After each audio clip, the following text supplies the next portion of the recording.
Hello, my name is Sam Feltham, the Director of the Public Health Collaboration, and welcome to our 2021 virtual conference.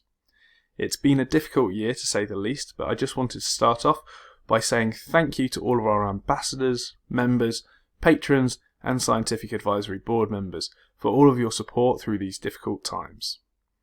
Without you, we would never be able to continue to better inform the public about the power of lifestyle to help create a better world. Now, before I let the next presenter speak, this conference is 100% free for all forever. However, if you find the content here today valuable, then please consider a £2 donation or whatever you can afford via www.phcuk.org/donate, or if you're in the UK, you can simply text PHC to 70660 to donate £2 directly from your phone, and of course texts are charged at your standard network rate. We hope you enjoy the conference from wherever you are in the world, and be sure to get involved in the civil conversation here on YouTube or by using the hashtag PHCVCon2021 on Facebook, Instagram and Twitter. Thanks for your support and be well.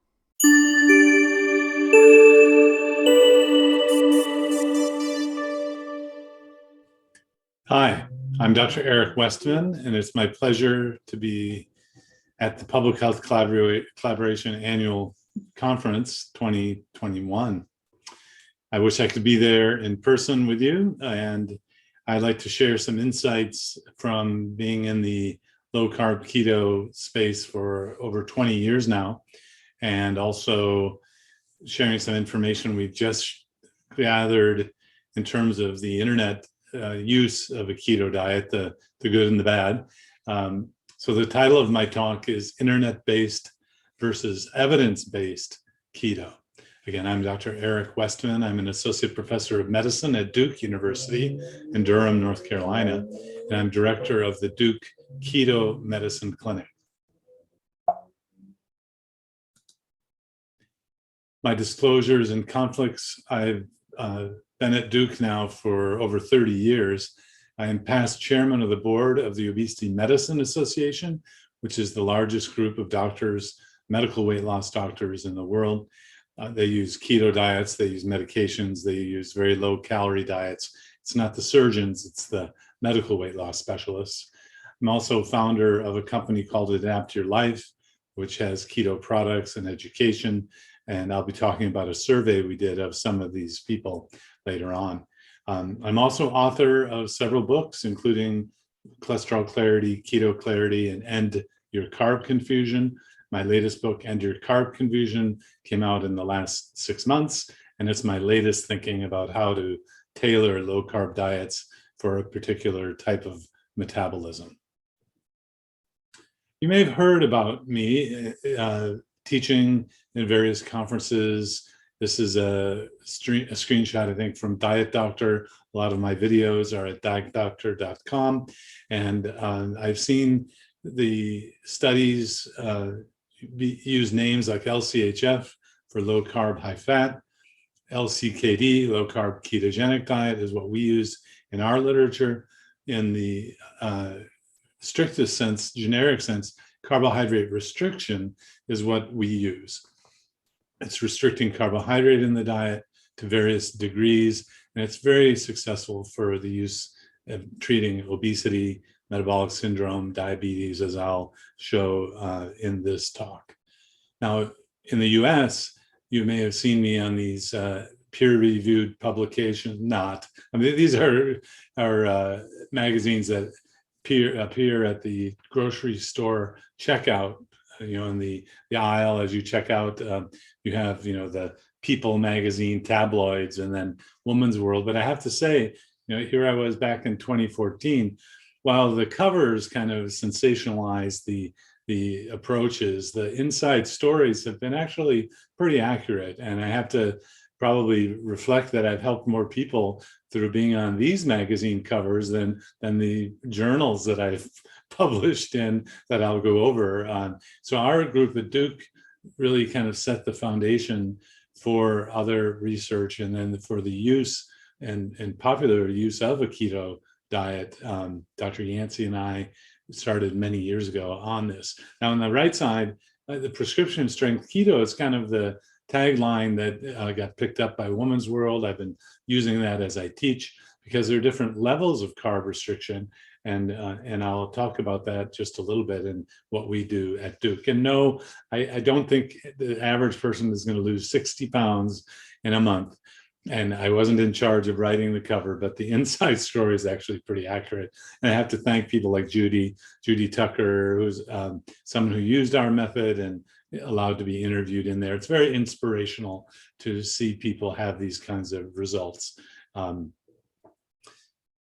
The evidence base that I've been involved in generating started back in 2002. And there has been a taboo on studying low-carb keto diets, even to this day. Even though I'll go over some of the research that's done, it's not like it's being studied with dozens of studies by our National Institutes of Health in the US, nor I believe in the UK. So there's kind of still an anti-fat or anti-low carb bias. When I was looking at the studies in 1998, two of my patients at the Veterans Affairs Hospital where I was working did this diet, and I was curious about it. The last study I could find was published in 1980, and it was a very small study, and it kind of just showed that it was terrible and you should never do a low-carb diet. But when you look at the detail, there were only 24 people in it, and the detail actually showed that it was effective for weight loss.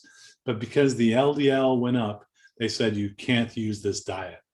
And that's a theme we're going to see, that even to this day, some doctors, some people will be afraid of this way of eating because of that LDL. And now we know that the low-carb keto diet works by a different mechanism, by fixing the metabolic syndrome. So we don't have to worry about the LDL. And it's interesting to go back to see that 40 years ago, people were worried about the LDL even then. And even today, that myth and misperception still persists. So on the bottom left, this is our paper in 2002. The bottom right, that's Jeff Volek's paper, 2002 at the University of Connecticut. He and Bill Kramer started some studies, and Steve Finney has helped Jeff Volek through the years now at Ohio State. We've been generating the clinical research, meaning in the clinical setting, and Jeff and Steve have been developing research for the last 20 years in the kind of metabolic platform of taking people and studying them, not necessarily in a clinic. But when I reflect now, this has been almost 20 years since our first studies, and there have been now studies after studies showing the same things, that a low-carb diet works really well. This is the first round of studies where low-carb diet beat out low-fat diets pretty much in any head-to-head comparison, the randomized controlled trials that were done. And now there are meta-analyses of these studies, so multiple meta-analyses, so that here they are, the obesity randomized trials over 12 months duration, showing, because of the diamond on the left, on the right figure, but at the bottom and then the left side of the line of identity, you actually have a summary measure. The diamond doesn't cross the middle line, so it's statistically significant that low-carb diets are better than low-fat diets when it comes to weight loss. And I've always been a little bit shy of touting that and just saying that low-fat diets can work. A lot of different diets can work, but low-carb works too. In fact, you might even say it works better. Well, my colleague Will Yancey at Duke had that in his mind. Wow, this is better than low-fat diet. What if we gave low-fat diet a diet and a drug, meaning a drug to block fat absorption? So this was a low-carb diet compared to a low-fat diet with a fat-blocking drug called Orlistat, also known as Xenical or Ally, now over the counter. And you can see here, this is a randomized trial in VA, meaning Veterans Affairs, our veteran hospital system, outpatient settings. These were people with medical illnesses, and the low-carb ketogenic diet in red, on average, worked about the same as the diet and a drug, the low-fat diet and a fat-blocking drug. So the diet is as good or better as a diet and a drug. So you don't even have to use the drug. if you choose this type of diet. And I really like this figure because my colleague, Dr. Yancey, was one of the first to develop this sort of, you can see every person on this figure, the light lines, that's each individual, and then the dark line is the mean. You can see that the greatest weight loss occurred in someone on the low carb diet. This was, losing 30% or 30 kilos over that 48-week period. That's pretty amazing to see that kind of result. This is typically what we see today. There's a variable range of weight loss. Some people who don't do the diet at all don't lose weight.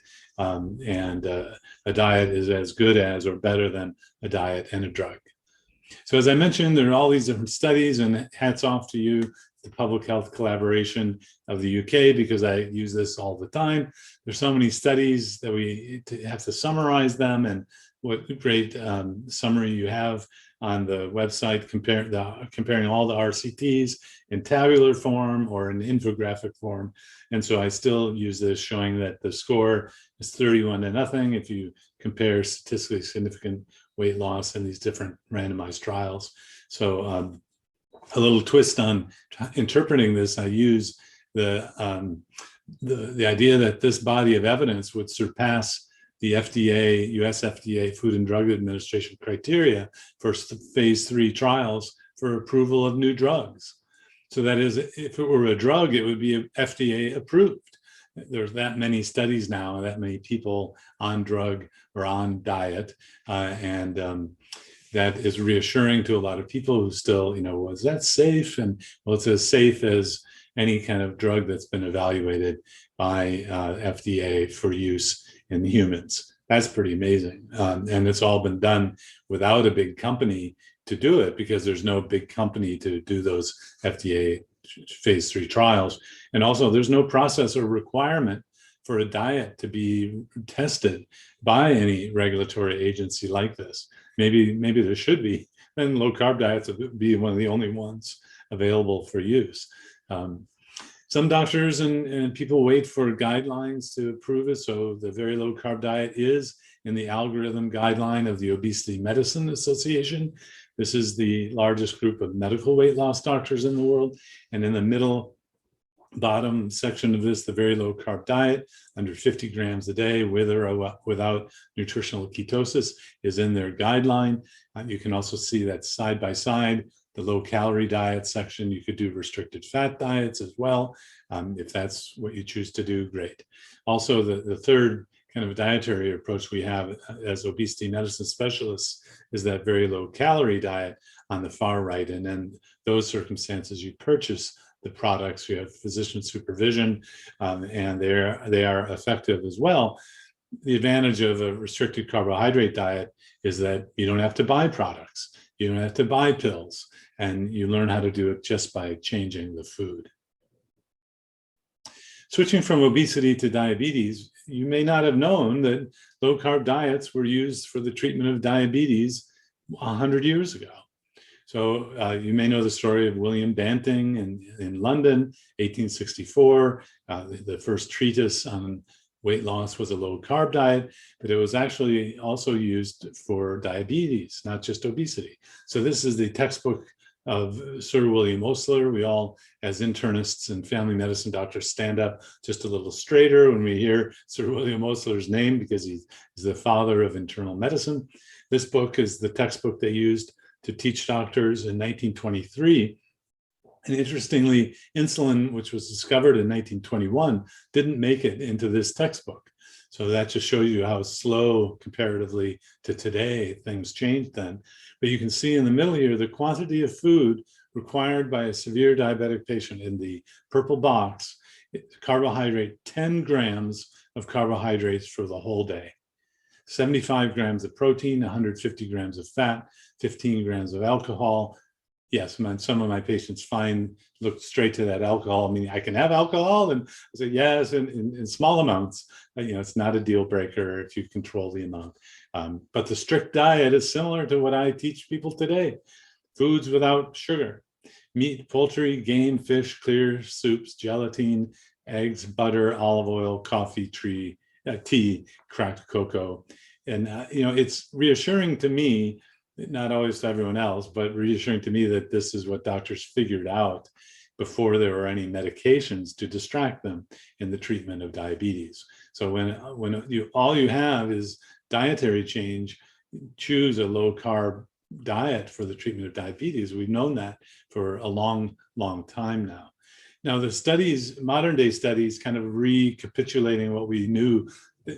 So we've gone through an era where researchers and doctors didn't know that diabetes was used low-carb diets were used to treat diabetes 100 years ago. So it's like they've had to redo the studies, and there aren't quite as many studies on diabetes as there are for treating obesity. But when you compare it to other types of diets, this is called a network meta-analysis, where the width of the bar and the size of the node or circle at the end of the bar reflects how much data there are, either in number of studies or number of people in the studies.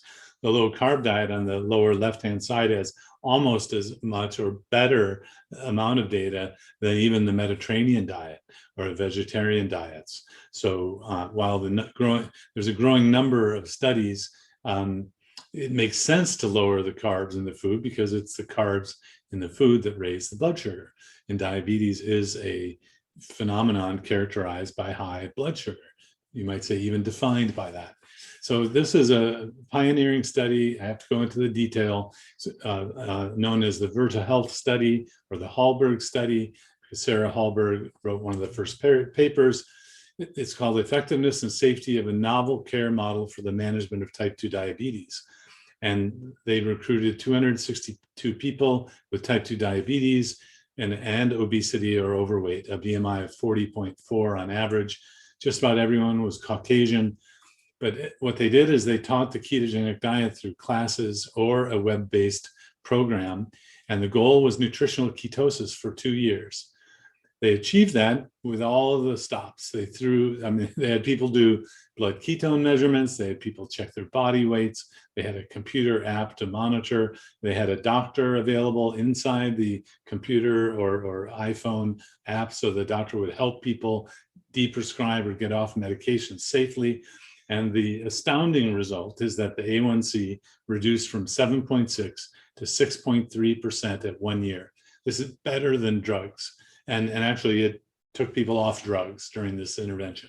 So, and then it was reduced, the A1C went up just a little at 2 years, but not much, still significantly lower at 6.7% at 2 years. This is on average. The body weight change is 14% at a year and 10% at 2 years. Diabetes was reversed in 54% of people, meaning normal blood sugars off medications, and it was put into remission in 18% of participants. This is astounding results using a keto diet and monitoring and surveillance and having people use high-tech sort of things, but it just shows what can happen when people follow it. So don't be, how should I say, discouraged that not everyone follows it, so their averages go down. In all of our clinical trials, there was variable outcome based on how well people followed it. But kind of like in the early years of using exercise or telling people to exercise, you wouldn't say, oh, no one will exercise ever. What you do is you come out with new ways to help people exercise and fit the style of people. And you wouldn't say, oh, no one can exercise, don't do it. What happened is treadmills and gyms and all these ways to help people exercise came about. And I hope that happens as well for low carb diets. Now, if you wait for the diabetes recommendation by organizations, wait no longer. The very low carb diet is supported by the American Diabetes Association. Here's a paper that's a kind of a paper evidence and recommendation from the American Diabetes Association, published in 2019, called Nutrition Therapy for Adults with Diabetes or Prediabetes, a consensus report. And in there is a low carb diet, a low fat diet, a low glycemic diet. They're all in there because there's evidence for all of these now. You don't have to wait any longer for guideline approval. And I know some organizations like our dietitians wait for these kinds of recommendations. Here you go. There it is. It's from the American Diabetes Association. Now, this is a deeper dive into the detail of what happens on a low-carb diet with nutritional ketosis. And this is from the Hallberg Verta study. That Bonpuri is the first author of this paper.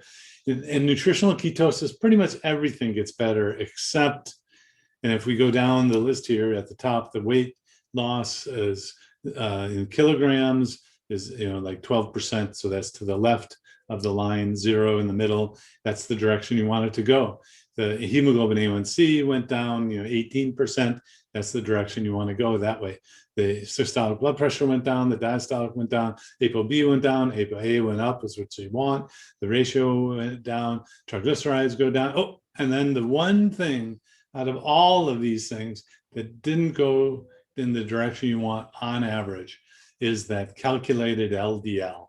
That old LDL that in 1980 got Dr. La Rosa and his 26 subject study to derail the use of a low-carb keto diet for the next, in 1980, for the next 40 years.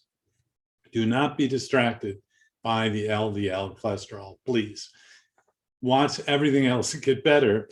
And I just have to kind of laugh because I have people who come to me so concerned that everything has gotten better, but it's often because their other doctor is concerned about it. So let me explain why you shouldn't be concerned about it. So Jeff Volek, borrowing on Jerry Reven's idea, Dr. Gerald Reven at Stanford talked about this years ago, the insulin resistance side of things, the metabolic syndrome, the high triglyceride, low HDL. This is comparing the low-fat diets to keto diets, and in green, the keto diets work better to target the metabolic syndrome, which is not the total in LDL cholesterol. So in tabular form, keto addresses insulin resistance and the metabolic syndrome. So the old way of looking at the lipid profile is the LDL in total, but that's not how we look at it in terms of insulin resistance and metabolic syndrome. So here on the right, the new keto normal, we don't look at LDL in total anymore. And I know other doctors will look at it, that there are doctors in my area that want to treat cholesterol like it's a disease. Cholesterol is not a disease. It's in our bodies for a reason. It's healthy to have. So we look at the triglycerides. So metabolic syndrome is elevated triglycerides, reduced HDL cholesterol, abdominal obesity or increased waist circumference, elevated blood pressure, and elevated glucose. And all of these things get better on a low-carb keto diet or nutritional ketosis, as I showed you there. So please, please, please don't get hung up on the LDL cholesterol. Even during weight loss, Steve Phinney years ago wrote a brilliant paper that said, that was titled Transient Hypercholesterolemia of Weight Loss. And I send that around to other doctors who start worrying about the cholesterol as people are still losing weight. But no, don't check the cholesterol while people are losing weight, and unless you're trying to confirm that the triglyceride went down or some other abnormality that's really off the normal, what you would normally expect. Because during weight loss, the cholesterol can go up transiently, and then it'll come down when people are done losing weight. So the evidence-based keto, I wanted to reflect upon the methods of the studies that we've gone over and that I've experienced and read and studied and talked about for the last 20 years. We focus on carbohydrate restriction. And these are nutritionally complete diet programs. I mean, there's an emphasis on real food and protein rather than fat or ketones as the primary nutrient. We didn't talk about that. And it was understood that the ketones would come from the body fat. You don't have to take ketones to generate ketones in the urine or the blood. They're coming from your own body fat when you're burning the body fat. So the third bullet there, you may have heard the term well-formulated, adequate protein ketogenic diet, because it's not high protein. These are another whole area of myths and misconceptions. The fourth bullet, the ad lib food intake is reduced by the reduction in hunger. So I know there's this whole hoopla about calorie is a calorie and all that. I knew from our first study that people ate less there wasn't some magic about ketosis. I mean, maybe now we know maybe you get a 200 calorie per day advantage, but the lion's share of the weight loss comes from the fact that people eat less. It's not magic. So there's a reduction in hunger for just about everyone. So very few studies that I've read and followed through the years have involved adding MCT or medium chain triglyceride oils, a phenomenon you may have in your area. In the US, it's all over the place. Adding fats and ketone drinks and ketone pills and all that. These have never been studied for weight loss, obesity, or diabetes, or metabolic syndrome. There are very few studies that involve computer apps other than the Virta Health study and ketone measurements. There are a few studies, but not many. Most of them have not involved the detail that you can get in precision and macro calculation that's available on these apps. And most of these studies have not involved ketone measurement other than maybe urine ketones, not necessarily the blood or the breath. So the technology has advanced beyond the research. And I've seen it trip up people, as I'll explain in just a minute. So a lot of the clinical experience I have in perspective is from the Duke Keto Medicine Clinic that we started in 2006. And I've treated thousands of patients with all sorts of diseases, including the ones you saw. I will treat someone with just about any disease as long as we're monitoring the disease and monitoring the diet, and have a motivated person who I can trust will actually do it correctly. So we can treat PCOS, the cause of infertility, IBS, NAFLD or fatty liver disease, GERD, heartburn, and heart failure. And it turns out some interesting recent research on ketones being like a super fuel for the heart and used for heart failure. It's I think we're going to see more of that. The doctors who have patients on the waiting list for heart transplants send me their patients to help them lose weight before a transplant.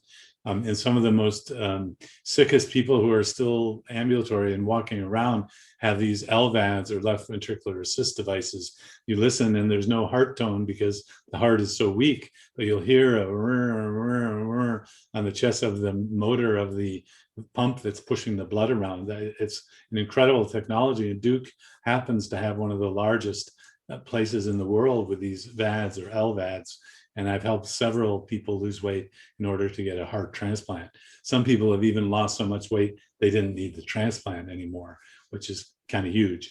Post-bariatric surgery, weight regain. Now, of course, I might add, if you're going to use this in people who are this sick, you need to understand that disease process. So I'm an internal medicine trained specialist who came from that ilk of, I can treat anybody as long as I can monitor them. And this gives me that as long as I'm working with the specialist who understands something like this pre-heart transplant situation, I feel comfortable using this.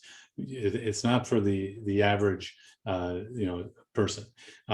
Post-bariatric surgery, weight regain, weight gain caused by medications, no problem. These days, I'm seeing people who've gained 100, 150 pounds on long-term steroid treatment. And I just wonder why didn't the doctors think about it, 100 pounds ago? Anyway, we can still help those folks.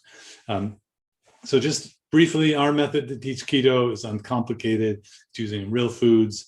We teach people that protein comes first. The fats come with the proteins as long as you're eating from animal sources. But you can run your body on carbs or fat. It's your choice. If you choose to eat carbs, you have to burn them because you can't store them. So if you want to use fat for fuel, just don't eat carbs, and your body has to start burning fat, starts burning the fat off your body. And then the ketones come from there. So when you're hungry, you eat as much as you want of these foods until you're comfortably full. The meat, poultry, fish, and shellfish, and eggs. You don't avoid the fat in real foods, but you don't add fat if you're trying to lose fat weight off your body. And then there is a limit on vegetables and leafy greens because these have carbs in them. We tell people to limit to 2 cups of leafy greens a day and 1 cup of a non-starchy vegetable a day. And then to make things simple, we say you must stay to the vegetables on this list. And it's just simplifying. These are vegetables that have about 4 to 5 total grams of carbs per cup. But it means that some people who don't even have computers to look things up can be able to follow this because we've done that work for them to find the super low carb vegetables and leafy greens. Now, there is a limit to the cheese, creams, and oils and mayonnaise, because the doctors who use this method know that it's often this area where people are not losing weight. They have so much cheese, creams, and oils and mayonnaise. And the method that I learned was actually one developed by doctors in clinical practice. And we were the ones that studied this method that had been used for 30 years in clinical practice. So I kind of inherited or started studying or borrowed the knowledge from other doctors who had used this, and they learned that you had to limit the amount of these high calorie, as though zero carb items. And then zero carb snacks, of course, because they don't raise the blood glucose, they don't raise the blood insulin level, they don't create the fattening signal. You can have as much sugar-free Jello or gelatin, pork rinds, chicharrones, pepperoni slices, low-carb jerky, boiled eggs, or any other thing that fits your local ethnic and geographic predilection. So you may want to change the foods on this type of list to meet the needs of the people that you're dealing with in your practice. So this today, though, the poor girl, is the internet-based keto. It's like this big fire hose of confusing information. And while most of the information I get here is from the internet and from a survey of people, mostly from the US, I have to wonder if this is not happening in your country as well, where you're finding that people go to the internet and try to learn, and then they get all sorts of strange misconceptions. So I'd like to just give you some perspective on this. So through the years, the middle of this fire hose coming at you, the low carb, high fat, or low carb ketogenic diet is what we studied. It's what doctors use since the Banting diet, the Frederick Allen, the Osler diet. You limit the carbs, called carb restriction. You use total carbs, not net. And that's really what evidence-based keto is. But today, the confusion comes from on the upper left-hand side, the ketogenic diet for epilepsy, which is a related but different type of approach for children who might have seizures if they have any carbs at all. They have to be very careful about the ketone levels, and they are very careful about the macros. And now that we have ketone monitors, the focus on ketone levels has come in, which really has not been necessary or even a focus in the evidence-based keto literature that's out there. And then enter in this keto confusion, the idea that came from paleo primal, that you had to be very careful about the food quality. So you had to have grass-fed beef, you had to have locally grown things, or even, share a cow with a neighbor and put it, and where it comes from. Well, that's okay, but it doesn't necessarily use keto metabolism, and it's not really necessary. I mean, it's great if you can. So in my area, where I have people from all socioeconomic levels, there are a lot of people who just eat at fast food places, and they would have no idea how to do a paleo primal kind of diet, and they couldn't afford it. So I have learned to meet people where they are, depending on how much money they have, how much time they want to spend. Although if you're able to change the food environment but with your food dollar, fantastic. We need to do that, but it's not necessary to get success on a keto diet. So the reason the internet information can be problematic is the success can be thwarted by internet keto. So the belief that purchasing a product is necessary will often make people think that they can't afford it.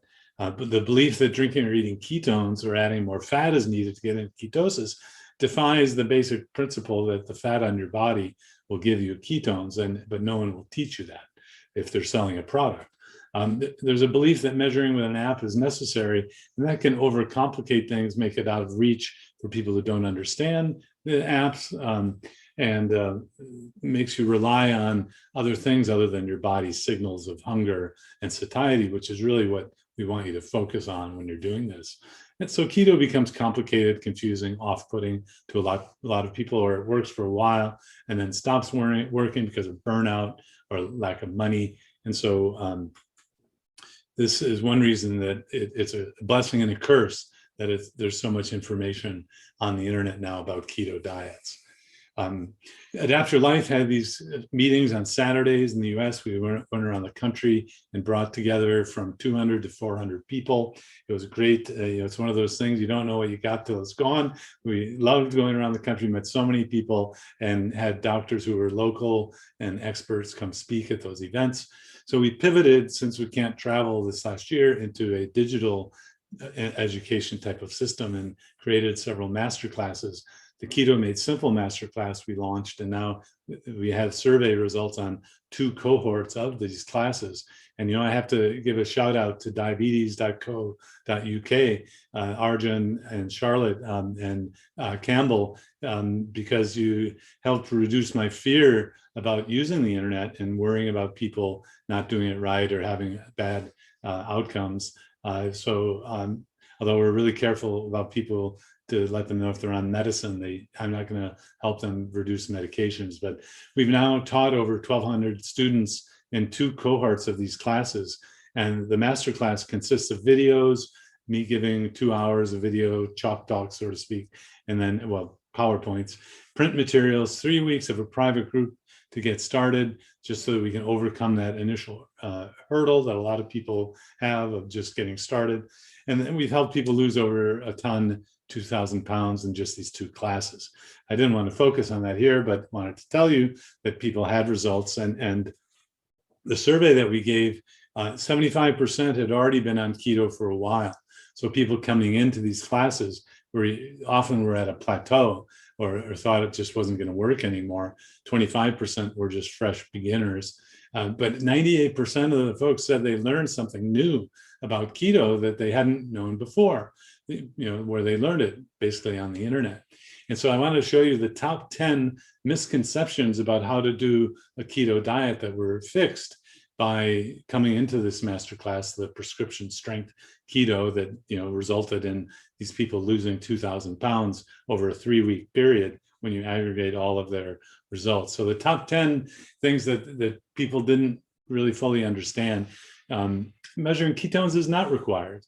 So we don't ask people to measure ketones. We restrict the carbs, but a lot of people think you have to measure ketones. Number 9, macro calculation is not required. So the confusing, I didn't hit my macros for the day, or the app tells me I need to eat more protein or more fat. You don't need any of that. And often that confuses people or makes it too complicated. Now, if you use an app and it helps you to focus on the food that you're having, great. And you're having success, great. But if you're not having success, this may be what trips you up, is that you're making the eating to the app recommendation rather than what your body says. Number 8, medium chain triglyceride, MCT, ketone drinks or pills are not required. You don't have to fall victim to the ads now that pop up on anytime I use YouTube as a teaching tool. I get these keto something ads. I just politely tell my patients to just ignore that. So you don't have to have these kinds of products. Now, I know a lot of people use them. They seem to do fine. Great. A little pearl is that if someone has nausea or stomach upset or diarrhea or gas, and they're using any of these products might be doing it, because stomach upset and gas are very uncommon on a evidence-based keto kind of diet that's food-based. Number 7, fasting is not required. I know a lot of people will get into this sort of sub-domain of keto and think you have to be fasting. Now, it works like a charm because you eat less and you eat less often, but there are really not a whole lot of studies using fasting in addition to low-carb diets. And I think on the far right that you're probably getting the benefit of autophagy just because you're in that fat-burning mode. The folks who have studied autophagy have used fasting, but they have not studied just the keto metabolism when you're eating protein, which is giving you the fasting type of metabolism, which is fat burning. So fasting is not required, but if it happens from within that you eat once a day, that's great. That's how my teaching is. Number 6, nuts, nut flour, and nut butters are not okay. common misconception that you're going to have nuts, and most people can't control them. So one of the, in the trenches learning that I inherited and studied is that things like nuts are classic trigger foods, meaning it triggers your hunger, you can't control them, and then you deny or even kind of ignore that you had them when you come to the doctor. I mean, it's because you want to please the doctor. And so no nuts. I say no nuts, no nut flour, no nut butters. For a lot of people, the almond flour is used to kind of recreate breads and cakes and things. And it just gets people into trouble if they need prescription strength keto, for diabetes or for really losing lots and lots of weight.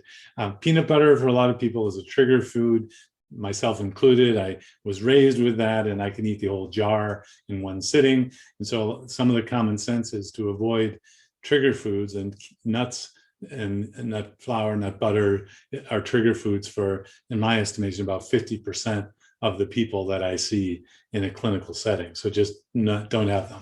Number 5, vegetables are not unlimited. Common mistake is, well, but I thought vegetables were unlimited. On a low-fat diet, there's no limit. Yeah, this isn't a low-fat diet. It's a low-carb diet. The rules are different. And there's a limit to the vegetables, and stay to the non-starchy vegetables on my list, please. Number 4, net carbs is not prescription keto. So prescription keto uses total carbs. I've had some people go from net carbs to total carbs, eating fewer carbs, and it starts working. And if they hadn't been told that, they would have bailed out and said, well, keto didn't work for me. So here's an example of what's coming onto the market now: 0 net carb bread. And I have patients who, look, 0 carb, and they naively think it's great. But I teach from the get-go, look at the back or the side of the product and look at the total carbs on the label. So this 0 net carb bread actually has 7 grams total. Don't get into the mistake of assuming the fiber grams and the sugar alcohols don't impact the metabolism, because in some people they do. So remember, my standpoint is I have to have this work the first time, every time, like a prescription drug, or I wouldn't have a job. I mean, this is basically my job, teaching this, having people come back because it works. So avoid the net carbs at all possible. Now, if it's working for you, great. But if it's not working, try total carbs. Number 3, artificial sweeteners are not forbidden. Very interesting kind of lore out there. I thought even artificial sweeteners were worse than sugar. Some of my patients will tell me, and no, it's okay. So sugar is the bad guy. Sugar raises the blood sugar, blood glucose, raises the insulin. These artificial sweeteners, or even real ones like stevia, monk fruit, count them as part of your total carbs, which is my recommendation. And they're not to be avoided or be forbidden. In fact, I need them to get many of my harshest sugar addicts off of sugar. And then what will happen is most people will unlearn. The sweet things will become sweeter, and you'll have the sensation that things you didn't think were sweet before become sweet. And most people will kind of just gradually wean themselves off the non-sugar sweeteners. But some people will persist and have the non-sugar sweeteners forever. I don't think that's a big issue. That whole paper that came out that said artificial sweeteners make people eat more sugar was done in the context of a paper where people were allowed to have sugar. So when someone's on our program, they're not allowed to have sugar. So if the sweet tooth is perpetuated, they just have more of the artificial sweeteners without sugar, which doesn't impact the blood sugar or the insulin. So don't fear the artificial sweeteners. Number 2, expensive clean food is not required. We have some very expensive grass-fed beef. Whole Foods is one of these expensive grocery stores that if you had to go there, I mean, you would I don't know, 60% of the people in our area wouldn't be able to afford the food. So you don't have to have these. This is a farmer's market that occurs, once a week in our local area, which is great. I mean, I hope we support our local sourcing of food, and that may be an answer to help us solve the global food issue, but it's not necessary. And if you focus on this, then you're keeping it out of reach of people who can't afford it or can't have the wherewithal to go to these places to get the food. And so now, number 1, the top misconception or myth of internet keto is that cheese, fats, and oils are unlimited, and they are not unlimited. So, but I have people come in, but the butter has no carbs. I could eat as much as I want, right? No, no, no, no. So a clinic-based program that's been used in lots and lots of people has a restriction on the high-calorie items, the cheese, the fats and oils, the cream, the mayonnaise. These all have a limit in our teaching and in programs that have this kind of approach where you have kind of a loose, eat as much as you like. There is a limit on the fats and you might call them the high calorie dairy, if you will. I don't know, it doesn't matter how you say it. It's where the fat consumption can become very high in calories. Things like fat bombs, which didn't exist in our studies. Now we have companies coming up with fat bomb like candies and all this. You can very easily eat a couple hundred calories in these things that I don't recommend them. So be careful about cheese. That's probably one of the most common over-consumed foods that make something like this doesn't work. And I, recommend cheeses, of course, and that people explore very nice variety of cheeses, but you still have to have a limit. So wrapping up, the internet-based versus evidence-based keto is what's going on today in the US, probably in the UK. Evidence-based keto is safe and effective when done right, and keto works for virtually everyone when done right, meaning focusing on real foods, not products, not adding oils and fats and butters and things like that. Beware of the use of products or methods that might impair the success and safety of the internet-based keto. If you're watching this and you're following keto and internet keto is not working, consider tweaking one of these things that I mentioned, and it might improve them. If you took a class like from the scratch, you would have pretty much all of these things erased and like rebooting, but you might find changing one of these things will get you some success. And of course, if medical conditions are present, then monitoring to safely deprescribe medications is needed, is essential. We don't want you to become sick from the medicines becoming too strong, and this is a prescription strength sort of dietary program.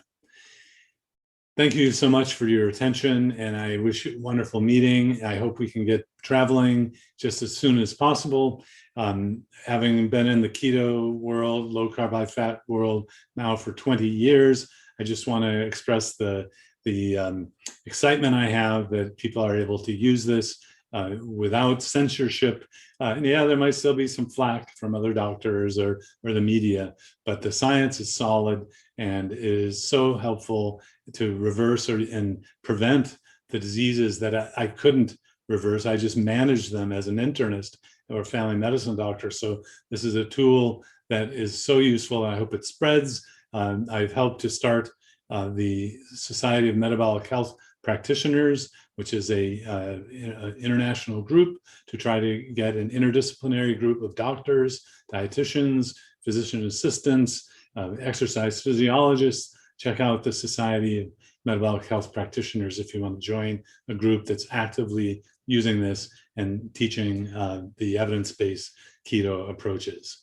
Thank you again, and hope to see you soon.